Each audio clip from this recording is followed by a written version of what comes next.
এখন শুনবেন আজকের গুরুত্বপূর্ণ খবরের শিরোনাম। অসহায় হয়ে পড়েছে ইসরায়েলি বাহিনী। কাশ্মীরে ভারতীয় সেনা ও বিদ্রোহীদের ব্যাপক গোলাগুলি। ইসরায়েলে ফের হাইপারসোনিক ক্ষেপণাস্ত্র হামলা ইয়েমেনের।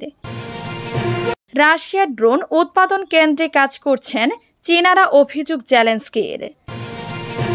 ব্ল্যাকমেইল করা বন্ধ করুন যুক্তরাষ্ট্রকে চীন। পাকিস্তানের সঙ্গে স্থল সীমান্ত বন্ধ সহ 5 সিদ্ধান্ত ভারতের। অসহায় হয়ে পড়েছে ইসরায়েলি বাহিনী। গাজা উপত্যকায় ফিলিস্তিনি স্বাধীনতাকামী সংগঠন হামাসের প্রতিরোধ টানেল মোকাবেলায় রীতিমতো অসহায় হয়ে পড়েছে ইসরায়েলি সেনাবাহিনী। সেখানে তাদের সামনে যে কঠিন চ্যালেঞ্জ রয়েছে সেই দিকে ইঙ্গিত করেছেন ইসরায়েল সামরিক বিশ্লেষক আভি আশকেনাজি। ফিলিস্তিনি প্রতিরোধ টানেলের বিরুদ্ধে ইসরায়েলি বাহিনীর তৎপরতাকে চামচ দিয়ে সমুদ্র সেচার মতো বলে মন্তব্য করেছেন তিনি। একই সঙ্গে তিনি গাজা যুদ্ধকে ইসরায়েলি বাহিনীর জন্য একটি জটিল চ্যালেঞ্জ হিসেবেও উল্লেখ করেছেন। সম্প্রতি ইহুদিবাদী সংবাদ মাধ্যম আরিফকে দিয়া এক সাক্ষাৎকারে আভি বলেছেন, গাজায় এখনো হাজার হাজার সুড়ঙ্গ চিহ্নিত করা যায়নি। আপনি যেখানেই পা রাখছেন সেখানে একটি সুড়ঙ্গ রয়েছে। প্রাথমিক অনুমানের বিপরীতে হামাস এখনও তাদের যুদ্ধ ক্ষমতা বজায় রেখেছে এবং তাদের বিশাল বাহিনী রয়েছে। রাফা এবং অন্যান্য এলাকায় হামাস শত শত কিংবা সম্ভবত আরও বেশি যোদ্ধাকে সুড়ঙ্গের মাধ্যমে আল মাওয়াসি এলাকায় স্থানান্তরিত করেছে। ইসরায়েলি এই বিশ্লেষক আরও বলেন, বাস্তবতা হলো যুদ্ধটি বর্তমানে ইসরায়েলি সেনাবাহিনীর জন্য খুবই জটিল।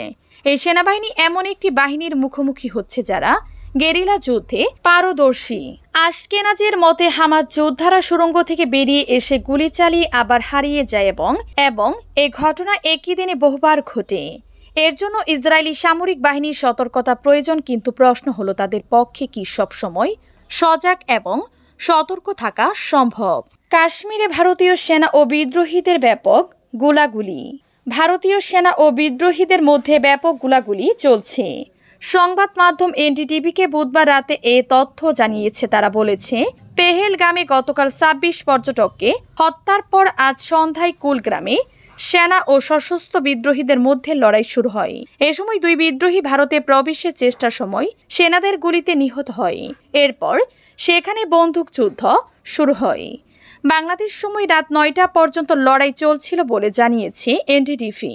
এদিকে ভারতীয় অপর সংবাদ মাধ্যম ইন্ডিয়ার এক্সপ্রেস নিরাপত্তা সূত্রের বরাতে জানিয়েছে, গতকালের হামলায় অন্তত 7 জন জড়িত ছিলেন, যার মধ্যে 4 থেকে 5 জন পাকিস্তানের, যারা উর্দুতে কথা বলেছেন বলে দাবি করেছেন তারা। এ ব্যাপারে একটি সূত্র বলেছেন যে উর্দুতে তারা কথা বলছেন সেটি পাকিস্তানের নির্দিষ্ট এলাকায় বলা হয়। অন্তত 2 জন স্থানীয় কাশ্মীরের বিদ্রোহী তাদের সহায়তা করেছে বলে ধারণা করা হচ্ছে, তবে তারা কাশ্মীরের কোন অংশের লোক সেটি আমরা এখনো জানতে পারিনি। এর আগে রেসিস্ট্যান্ট ফ্রন্ট TRF নামে একটি সশস্ত্র গোষ্ঠী ভয়াবহ এই হামলার দায় স্বীকার করে সামাজিক মাধ্যমে পোস্ট দেয়। সশস্ত্র এই গোষ্ঠীটির উত্থান হয় 2019 সালে। ইসরায়েলি ফের হাইপারসোনিক ক্ষেপণাস্ত্র হামলা ইয়েমেনের। দখলদার ইসরায়েলি ফের ক্ষেপণাস্ত্র ও ড্রোন হামলা চালিয়েছে ইয়েমেন।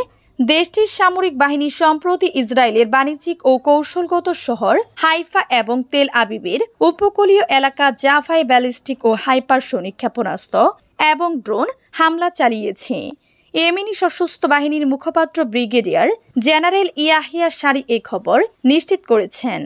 বুধবার এক বিবৃতিতে ইয়াহিয়া সারি জানান, আমাদের ক্ষেপণাস্ত্র ইউনিট ইসরায়েল অধিকৃত হাইফায় একটি গুরুত্বপূর্ণ লক্ষ্যবস্তুতে হাইপারসোনিক ও ব্যালিস্টিক ক্ষেপণাস্ত্র নিক্ষেপ করেছে।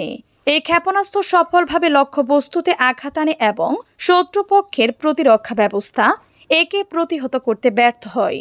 তিনি আরও বলেন, এই হামলার কোলে হাইফা শহরে ব্যাপক আতঙ্ক ছড়িয়ে পড়ে এবং অনেক ইসরায়েলি গোপন আশ্রয়ে যেতে বাধ্য হয়। সারি আরও জানান, আমাদের ড্রোন ইউনিটও জাফা শহরে একটি কৌশলগত স্থাপনায় আঘাত এনেছে, তবে এই হামলার ক্ষয়ক্ষতি বা বিস্তারিত তথ্য এখনও প্রকাশিত হয়নি। ইয়েমেনি সামরিক মুখপাত্র এ সময় স্পষ্ট করে বলেন, আমাদের জনগণ গাজার উপর চলমান আগ্রাসন বন্ধ না হওয়া পর্যন্ত এবং অবরোধ প্রত্যাহার না হওয়া পর্যন্ত এই প্রতিরোধ চালিয়ে যাবে। এটি আমাদের জাতীয় ও নৈতিক দায়িত্ব। রাশিয়ার ড্রোন উৎপাদন কেন্দ্রে কাজ করছেন চীনারা, অভিযোগ জেলেনস্কির। চীনা নাগরিকরা রাশিয়ার ড্রোন উৎপাদন কেন্দ্রে কাজ করছেন বলে অভিযোগ করেছেন ইউক্রেনের প্রেসিডেন্ট ভলোদিমির জেলেনস্কি। তিনি বলেছেন, মস্কো চীন থেকে চুরি করা ড্রোন প্রযুক্তি ব্যবহার করে থাকতে পারে। মঙ্গলবার কিয়েভে এক সংবাদ সম্মেলনে জেলেনস্কি এই দাবি করেন। কয়েকদিন আগে জেলেনস্কি জানিয়েছেন, রাশিয়াকে অস্ত্র ও বারুদ সরবরাহ করছে চীন। তবে চীন দৃঢ়ভাবে এ অভিযোগ প্রত্যাখ্যান করেছে। ইউক্রেনের পররাষ্ট্র মন্ত্রণালয় জানিয়েছে, তারা চীনা রাষ্ট্রদূত মা শেংকুনকে তলব করেছে এবং রাশিয়ার যুদ্ধে চীনের জড়িত থাকার বিষয়ে ইউক্রেনের গুরুতর উদ্বেগ প্রকাশ করেছে। জেলেনস্কি জানিয়েছেন, তিনি কর্মকর্তাদের নির্দেশ দিয়েছেন তারা যেন সরাসরি চ্যানেলের মাধ্যমে চীন সরকারের কাছে তাদের অনুসন্ধানের বিষয়ে তথ্য পাঠায়। তিনি বলেন, আলাদাভাবে আমি ইউক্রেনের নিরাপত্তা সংস্থাকে ড্রোন কারখানায় কাজ করা চীনা নাগরিকদের সম্পর্কে বিস্তারিত তথ্য চীনা পক্ষের কাছে হস্তান্তর করতে বলেছি। আমরা বিশ্বাস করি যে রাশিয়া হয়তো চুরি করছে চীনা নেতৃত্বের সঙ্গে চুক্তির বাইরে এই নাগরিকদের সঙ্গে একটি চুক্তি করেছে, এই প্রযুক্তিগত চুরি করেছে। ব্ল্যাকমেইল করা বন্ধ করুন যুক্তরাষ্ট্রকে চীন। চীনের সঙ্গে চলমান বাণিজ্য যুদ্ধে ওয়াশিংটন পিছু হটতে পারে বলে ইঙ্গিত দিয়েছেন ট্রাম্প। সেই সঙ্গে তিনি জোর দিয়ে বলেছেন, শেষ পর্যন্ত চীনকে বাধ্য হয়েছে কোনো না কোনো চুক্তিতে আসতে হবে, অন্যথায় তারা আর যুক্তরাষ্ট্রের বাজারে ব্যবসা করতে পারবে না। এর জবাবে যুক্তরাষ্ট্র যদি সত্যি আলোচনা ও সংলাপের মাধ্যমে সমস্যার সমাধান করতে চায়, তাহলে তাকে হুমকি দেয়া ও ব্ল্যাকমেইল করা বন্ধ করতে হবে বলে স্পষ্ট জানিয়ে দিয়েছেন চীন পররাষ্ট্র মন্ত্রণালয়ের মুখপাত্র গুও জিয়াকুন। একই সঙ্গে চীনের সঙ্গে সমতা, পারস্পরিক শ্রদ্ধা ও পারস্পরিক লাভের ভিত্তিতে সংলাপে যুক্ত হতে হবে বলেও উল্লেখ করেন তিনি। বুধবার বেইজিংয়ে নিয়মিত প্রেস ব্রিফিংয়ে গো জিয়াকুন এসব কথা বলেন। এদিন হোয়াইট হাউস এক বিবৃতিতে দাবি করেছে, যুক্তরাষ্ট্র চীনের সঙ্গে একটি বাণিজ্য চুক্তির পথ তৈরি করেছে। এর জবাবে গো জিয়াকুন বলেন, চীন যুক্তরাষ্ট্রের মধ্যে বাণিজ্য চুক্তি নিয়ে বর্তমানে কোনো সরাসরি আলোচনা হয়নি। পাকিস্তানের সঙ্গে স্থল সীমান্ত বন্ধ সহ 5 সিদ্ধান্ত ভারতের। পাকিস্তানের সঙ্গে গুরুত্বপূর্ণ স্থল সীমান্ত বন্ধের ঘোষণা দিয়েছে ভারত।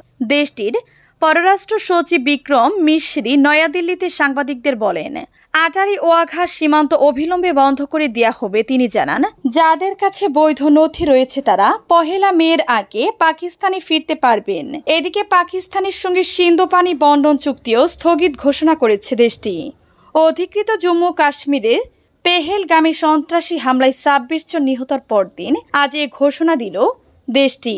বুধবার প্রধানমন্ত্রী নরেন্দ্র মোদী নেতৃত্বাধীন দেশটির মন্ত্রিসভা নিরাপত্তা বিষয়ক কমিটির জরুরি বৈঠকে এই চুক্তি বাতিলের সিদ্ধান্ত নেওয়া হয়েছে। ওই বৈঠকে পাকিস্তানের বিরুদ্ধে মোট 5টি সিদ্ধান্ত নেওয়া হয়েছে।